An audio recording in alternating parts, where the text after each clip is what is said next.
Hello everyone, hope you all are doing really well. As the exam is approaching, so it's very important to know what is the right preparation strategy, how you can prepare well in the remaining time for UGC NET examination. My name is Puneet Kaur and today I'll be discussing what is the right preparation strategy for all 10 units of computer science. And yes, this technique, these tips are applicable for all the students, all the aspirants who are preparing for the UGC NET examination. Hearty welcome to all of you.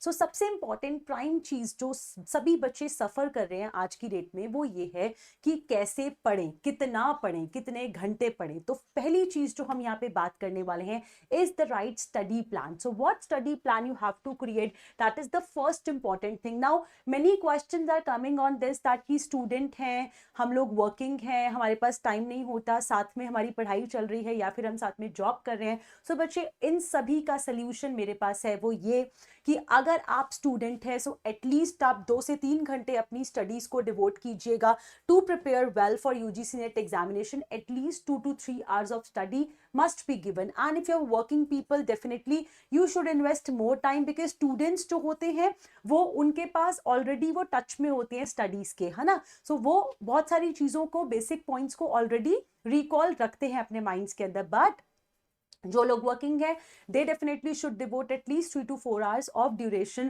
to their studies. And we also have those people who are specifically preparing for UGC NET examination, so they can take maximum advantage. वो सबसे ज़्यादा पढ़ाई कर सकते हैं. 5 से 6 घंटे दिन के कम से कम अपनी प्रिपरेशन को जरूर दीजिएगा to qualify the examination. Now I am not saying you that you have to devote all this duration all together, and it depends upon your convenience. You can create your timetable, you can create study plan according to your schedule and your convenience. ठीक है, सो अपने हिसाब से बनाइएगा. आप सुबह भी पढ़ सकते हैं, आप दोपहर को खाली हैं आप तब पढ़ सकते हैं, आप इवनिंग में स्टडी कर सकते हैं. अब वर्किंग लोग जो हैं जो कि बहुत ज़्यादा ऑलरेडी ऑक्यूपाइड रहते हैं अपनी जॉब्स में, so they can devote definitely some duration while they are traveling or whenever they are free, right? But ये एक मिनिमम सेट है, इसके ऊपर आप जितना पढ़ लेंगे उतना आपके लिए अच्छा रहेगा. चलिए, also very important to know when you talk about qualifying a paper, then it's very important to know all your concepts. तो सबसे important है कि आपने जो भी ग्रेजुएशन में पढ़ा है या जो आपने पोस्ट ग्रेजुएशन में पढ़ा है उन सभी कॉन्सेप्ट्स को आपको रिकॉल करना है, अपने माइंड के अंदर रखना है. Because we know UGC NET examination is all about the conceptual knowledge. So they will check your preparation, they will evaluate you on the basis of your concept clarity. So you can read the graduation as well as post graduation books. reference book को लीजिए, standard books आप reference books पढ़ सकते हैं जो कि standard books होंगी. जैसे हम अपने कंप्यूटर साइंस में ऑपरेटिंग सिस्टम की बात करें तो आप गैल्विन से पढ़ सकते हैं, आप DBMS की बात करें तो आप नवाथे से पढ़ सकते हैं, है ना. तो रेफरेंस बुक्स को आप रेफर कीजिएगा because it's important to clear all your conceptual knowledge. Okay, also students who have already completed the post graduation part, they can refer to their old books of graduations and post graduation as well, क्योंकि वहां पर आप पढ़ चुके थे तो आपके mind में वो चीजें जल्दी रिकॉल कर जाएंगी जो आपने ऑलरेडी पढ़ी हुई हैं. तो ये भी एक सजेशन है कि आप ग्रेजुएशन पोस्ट ग्रेजुएशन की बुक्स को रेफर कीजिए so that you can recall all the things, all the concepts in your mind. Also it's very important to manage time properly because time management की वजह से बहुत सारे बच्चों का पेपर रह जाता है. अब यहाँ पे मेरा एक सजेशन रहेगा बिकॉज बहुत सारे क्वेश्चंस, बहुत सारे बच्चे हमसे ये पूछते हैं या ये डाउट में आता है कि मैम पूरा सब्जेक्ट छोड़ दें, हम पढ़ नहीं पा रहे हैं, ये सब्जेक्ट हमें समझ नहीं आ रहा है, ये मुश्किल लग रहा है. तो भाई मेरा पहला आंसर यहाँ पे इंपॉर्टेंट टिप नोट कर लीजिए, do not leave any subject. किसी भी सब्जेक्ट को नहीं छोड़ना है, आपको एक सब्जेक्ट को पढ़ना है. हाँ, आप ऐसे कर सकते हैं कि आप इंपॉर्टेंट टॉपिक्स को पढ़ लीजिए. अगर आपको उस सब्जेक्ट में कहीं बहुत ज्यादा डाउट हो रहा है तो उस सब्जेक्ट के इंपॉर्टेंट टॉपिक्स निकालिए and study topic by topic. What is important topic? हाँ, you can categorize complete syllabus syllabus as according to what is important and what is not important, है ना, ऐसे भी आप स्टडी कर सकते हैं. Also focus on your weak areas, try to document all your mistakes. मैं ये पहले भी हमेशा बोलती हूँ, अपनी सभी गलतियां, अपनी सारी मिस्टेक्स को लिखिएगा, बिकॉज जब आप लिखेंगे ना अपनी गलतियों को, तो आपको ये पता लगेगा कि हम कहाँ पर लैक कर रहे हैं, एंड उस वीक एरिया पे आप अकॉर्डिंगली वर्क कर पाएंगे. It is also very important to sort all your previous year questions. भाई प्रीवियस ईयर क्वेश्चंस तो एक ऐसी स्टोरी है जो आपको ये बताएंगे कि पेपर कैसा आने वाला है. So what type of questions you can expect in the paper, what type of questions UGC is asking in the paper, what are the important topics, what is the next expected question, what is the pattern of paper, how you have to manage the time, how you have to cover 150 questions in 3 hours. तो आप सभी चीजें देख पाएंगे अगर आप previous year questions को study करते हैं तो. This will really help you to see what is the pattern of your paper, what type of questions UGC is asking, number of questions from each unit. हर एक unit में से UGC कितने questions को पूछ रहा है. Also क्या type of questions है आपके, कौन कौन से type के questions पूछे जा रहे हैं, and very important repeated questions. भाई पेपर में repetition होती है, कुछ ऐसे topics है जो continuously repeat करता है UGC पेपर, बार बार उन्हीं topics को पूछता है. तो वो कौन से ऐसे रिपीटेड क्वेश्चंस हैं, वो सब आपको प्रीवियस ईयर क्वेश्चन से पता लगेगा. प्रीवियस ईयर क्वेश्चन एक ऐसा पॉइंट है जिसके बेसिस के ऊपर आप अपने पेपर को क्वालिफाई कर सकते हैं. So mark this as a star mark, important point. Also बच्चे, इवैल्यूएट योरसेल्फ. अपनी खामियां, अपनी गलतियों को खुद से जज कीजिए, and this evaluation can be done. You can attend our live sessions. YT class आप मेरी लाइव ज्वाइन कर सकते हैं, जहाँ पे हम बहुत सारे क्वेश्चंस को प्रैक्टिस करते हैं. एवरी ट्यूसडे, एवरी थर्सडे में 11 बजे मिलती हूँ सुबह, और वहां पर हम क्वेश्चंस को प्रैक्टिस करते हैं on the platform of PW. ठीक है. एंड जब आप अपने आप को इवैल्यूएट करेंगे, जब आप अपने क्वेश्चंस को चेक करेंगे, प्रैक्टिस करेंगे, you will find out what is the gap in your understanding. आपकी समझ में कहाँ पे कमी आ रही है, क्या चीज ऐसी है जो आप नहीं समझ पा रहे हैं, कुछ ऐसी चीजें जो आप मिस कर रहे हैं. ठीक है. Also this will help you to find out how you can improve your performance.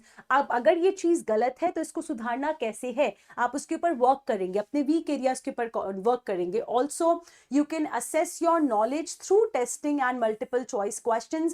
You can practice many MCQs questions, and for this I told you that we are conducting YT sessions, YouTube sessions on PW platform every Tuesday, every Thursday in the morning 11 a.m. So you can practice the questions with us as well, but it's very important to practice as many MCQs as possible. Also, to qualify the paper you have to set goal. भाई अपना target set करो.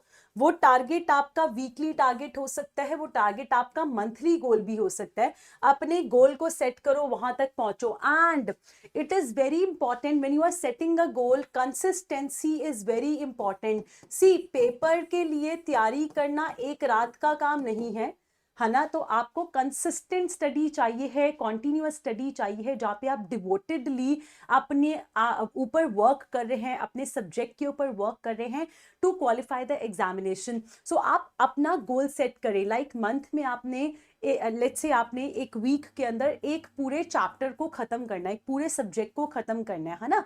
तो आपका वो target complete होना चाहिए. Let's say you are working on discrete mathematics, so give 1 week to discrete mathematics. You have to cover discrete mathematics all in 1 week, right? So that should be your weekly goal.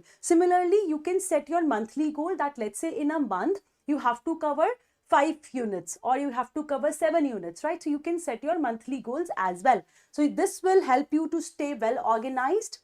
You can find out your ability to problem solving. You can also develop the interest in that particular subject, है ना. जब आप पढ़ेंगे तो हो सकता है कि जो चीज़ें अभी तक समझ में नहीं आ रही थी, या जो लग रहा था कि हमें नहीं होगा या समझ में आता नहीं है, माइट भी आप उस साइकोलॉजिकल नोशन से भी बाहर आ पाए कि आपको समझ में आता है और आप पॉजिटिवली वर्क कर सकते हैं. ठीक है. Also for preparing, you have to look back. Very important point here. Revision is the key to success, everyone. सुना है सबने, revision is the key to success. तो पेपर को क्वालिफाई करने के लिए पीछे देखें कि कौन कौन सी चीजें आप ऑलरेडी पढ़ चुके हैं. जनरली होता क्या है, जब हम स्टडी करते हैं आप आगे बढ़ते जाते हैं, पीछे का कंटेंट हम छोड़ते जाते हैं, है ना। सो भाई अगर आप पिछले कंटेंट को साथ के साथ रिवाइज करते रहेंगे तो आपका जो कॉन्सेप्ट्स हैं वो क्लियर रहेंगे, माइंड में रहेंगे, रिविजन रहेगी, रिकॉल रहेगा, तो डेफिनेटली आप स्ट्रेस फ्री फील करोगे। और अगर आप रिविजन नहीं करोगे, थोड़े समय के बाद जब आप उस टॉपिक को दोबारा उठाओगे तो आपको लगेगा कि ये तो आता ही नहीं है, एंड उतने ज़्यादा आप टेंस्ड हो जाएंगे। ऑल राइट, सो रिविजन करते रहिएगा, that this will really help you to recall all the concepts and definitely you can attempt the questions well. concept याद होगा तो क्वेश्चन को अटेम्प्ट करोगे, है ना। इसलिए revision is the key to success. And very important point जो कि आई नो सारे अभी एग्जामिनेशन से बहुत ज़्यादा स्ट्रेस्ड हैं, बहुत ज़्यादा वरिड हैं, बहुत ज़्यादा कंसर्न है, बट इसमें छोटी सी हंसी तो बनती है। स्टे पॉजिटिव, बी काम, शांत रहिएगा, अपनी प्रिपरेशन जर्नी को धीरे धीरे धीरे धीरे आगे बढ़ते रहिएगा, हर दिन कुछ नया सीखिएगा। बट बहुत इंपॉर्टेंट है be positive, because positivity can really help you to qualify the examination. और जो लोग पॉजिटिव नहीं होते हैं उनका पेपर क्वालिफाई करना बहुत ज़्यादा मुश्किल हो जाता है, because they are filled with the negative thoughts, right? So be positive, stay calm always, and do not panic ever for the preparation. Examination के लिए बहुत सारे सवाल आपके मन में होंगे, तो उन सभी चीज़ों को अभी भूल जाइए और सिर्फ फोकस कीजिए अपनी प्रिपरेशन के ऊपर। कंसिडर इट कि ये आपका लास्ट अटेम्प्ट है पेपर को क्वालिफाई करने का। I hope this information was really helpful for all of you and that this will really help you to qualify the examination. Thank you so very much. God bless you. Stay connected with us. And yes, do not forget to stay happy, stay healthy, and stay calm. Thank you so much.